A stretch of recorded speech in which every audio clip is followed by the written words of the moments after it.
Então a gente vai começar a fazer revisões, né, da segunda unidade de dentística de materiais dentários 2, tá bom? Segunda unidade do professor Ricardo.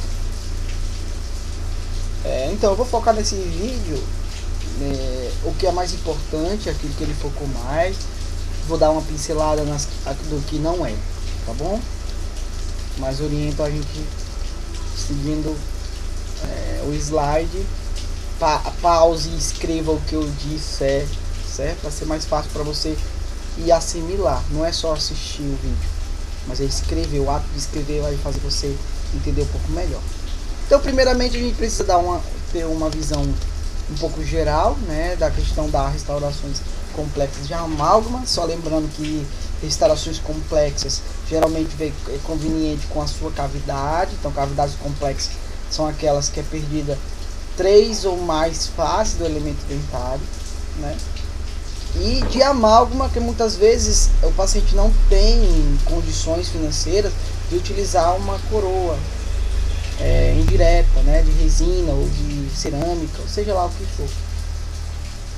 Então, o uso de amálgama como material, uma seleção, né? Uma seleção ideal para esses dentes, principalmente os posteriores, que tem toda uma características próprias, né, de oclusão e etc. Tá bom? O grau de destruição, né? Então, o que você vai fazer? Você vai analisar a característica do elemento dentário. Então, você vai avaliar o grau de destruição avançada, né? Que muitas vezes o dente chega nesse grau de destruição. O comprometimento estrutural das cúspides, você vai avaliar, né, o quanto foi comprometido aquela cúspide, e redução para receber o material restaurador. Então, muitas vezes, você vai ter que reduzir a cúspide. Eu não perdi a cúspide, porém ela está muito danificada, como é o primeiro caso dessa imagem, né? Ou como esse pedaço aqui, né, dessa outra cúspide. Então, a gente enxerga as cúspides destruídas, né? Que eu vou precisar utilizar preparo, eu vou precisar preparar essas cúspides para receber meu material restaurador, né? Eu não consigo sozinho, né, restaurar aí, né, porque tem prisma de esmalte, etc. Né? Então, fazer toda essa análise. Como eu falei, o ideal seria, para restaurar esses dentes, principalmente os posteriores, o ideal seria a utilização de indireta, né, onde ia confeccionar a restauração fora da cavidade bucal do paciente. Porém, isso é muito caro, então não é muito viável. Então, a cavidade muitas vezes vai chegar sem as características de retentividade que o dente precisa ter para acolher um material restaurador. Então, a gente está vendo paredes expulsivas, né? Está vendo que não existe retentividade. E a gente sabe que o amálgama precisa de retentividade. Ele não é adesivo, né? O amálgama não ele não se liga à parede dos dentes de forma química, mas é só de forma estrutural. Tá bom? Então a gente vê essas paredes. Quando a parede chega toda destruída para nós, a gente vai ter que dar retentividade a esse elemento dentário. Certo? Tem que dar retentividade.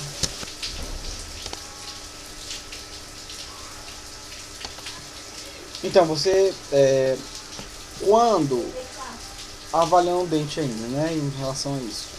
Então, quando o dente não tem característica retentiva, nós temos que fazer o quê? Né? Retenções adicionais, que a gente já aprendeu, canaleta, aquelas retenções que a gente aprendeu no semestre passado. Porém, nós temos também, como retenção adicional, os pinos intrarradiculares, que a gente estudou também naquela época, né? Mas voltando um pouquinho mais, né, a gente tem 3 formas de retenção: pino intradentinários, amálgama pinos e amálgama adesivo. Né? A gente tem essas estruturas como forma de retenção também, tá bom?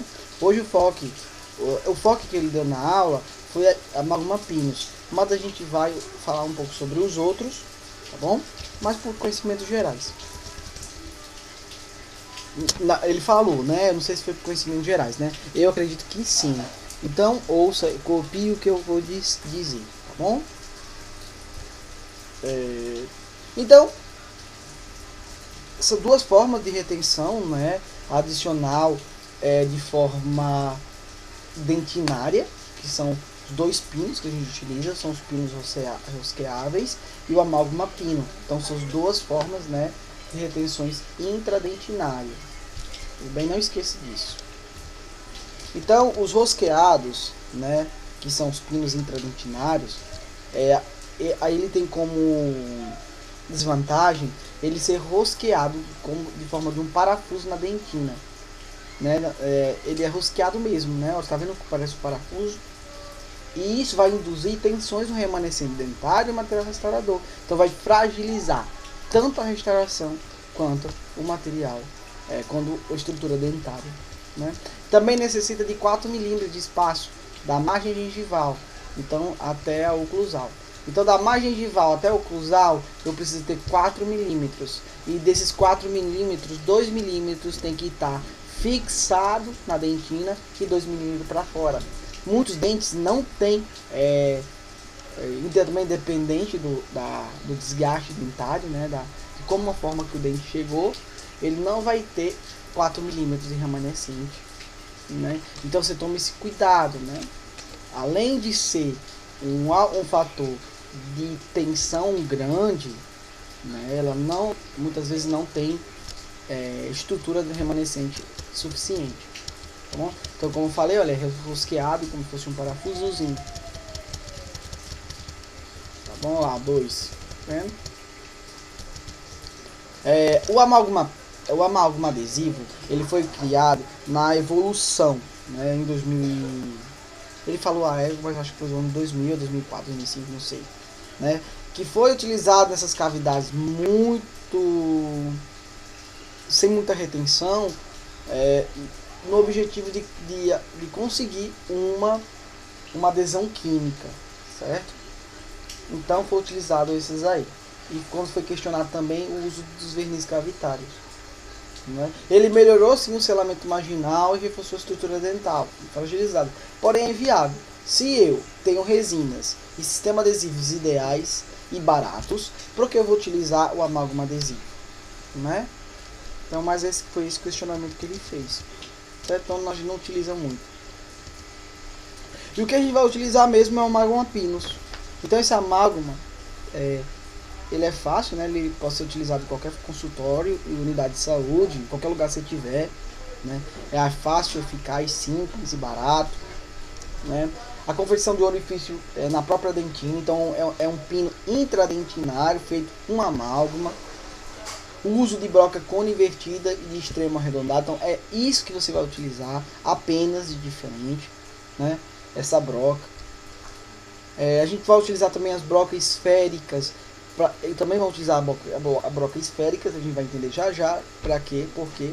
E a confecção de um orifício por cúspide. Então, se minha cavidade perdeu 3 cúspides, que é o caso desse dente, a gente vai reformar 3 cúspides, vai abrir 3 orifícios, tá bom? Então, para você fazer uma cavidade ideal, né, uma estrutura ideal, na confecção você tem que respeitar alguns objetivos desse orifício. Então o diâmetro dele tem que ser 0,8 milímetros, que é o diâmetro da ponta ativa. A profundidade é de 1,5 a 2 milímetros, que é também o tamanho da ponta ativa. A distância mínima da junção amelo-dentinária tem que ser 1 milímetro. Gente, eu não sei porquê. Eu não entendi muito bem isso, mas seria interessante perguntar a ele, tá bom? Eu vou fazer essa pergunta no privado. E os ângulos vivos tem que ser suavizado. Então os ângulos retos que a broca cone invertida deixar, eu vou corrigir com a broca esférica, que vai ter um pouquinho do diâmetro a mais do que a cavidade que você fez, né? O orifício que você fez. Então você vai aqui, ó, selar, certo? Só encostar. Bem, Então aqui nesse caso a gente vai perder uma cúspide, eu faço um orifício. Tá bom? Em relação aos preparos dos sistemas matrizes, então a gente colocar a matriz, né, e a cunha de madeira. Geralmente a gente está falando de áreas interproximais, então a gente precisa devolver o contato, né, e a gente vai utilizar a matriz e a cunha para devolver esse contato marginal, né. A cunha a gente vai ter cunhas de vários tipos. Nós temos a cunha de elástico, né, e a de madeira. E isso vai dar um último contato com o dente adjacente, né?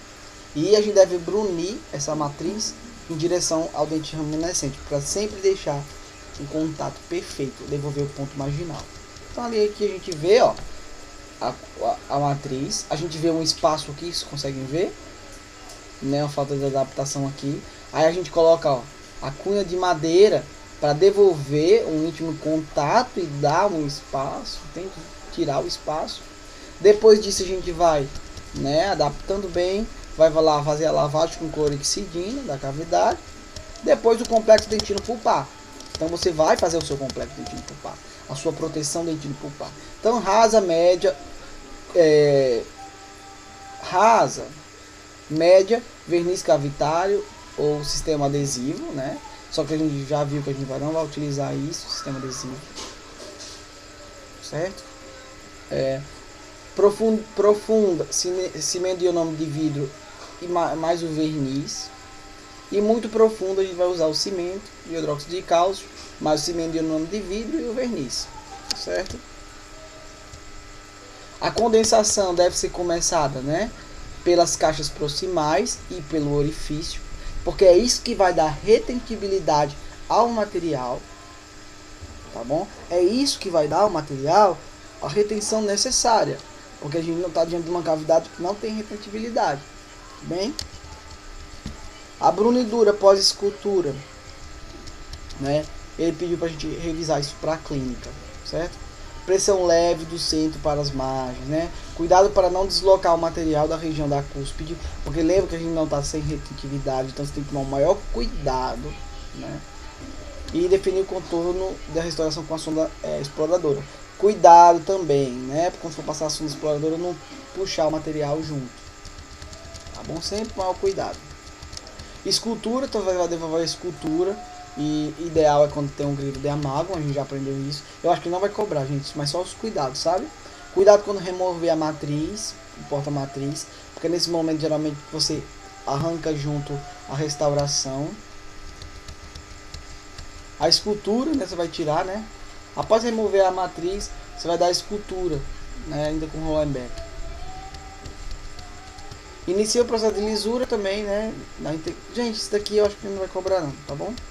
Mas é aquele processo que a gente já sabe, né? Não tem o que ver aqui, certo?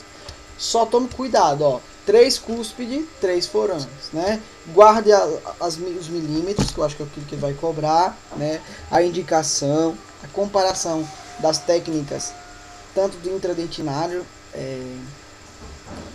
intrarradiculares, que a gente vai ser da outra aula, né? Vai ser questão da outra aula. Tá bom? Mas essas características mesmo, né? Pino dentinário, amálgama pinus e amálgama adesivo. Lembrar que o amálgama adesivo, o self-cure ativador, né? Por que foi aplicado e tal, tá bom? Aqui já tem um caso clínico, isso aqui não é interessante, ele só mostrou, né, que deu certo a restauração dele. Só isso que ele quis dizer, tá bom? Então, boa sorte, estude bem para a prova. Esse vídeo é mais rápido.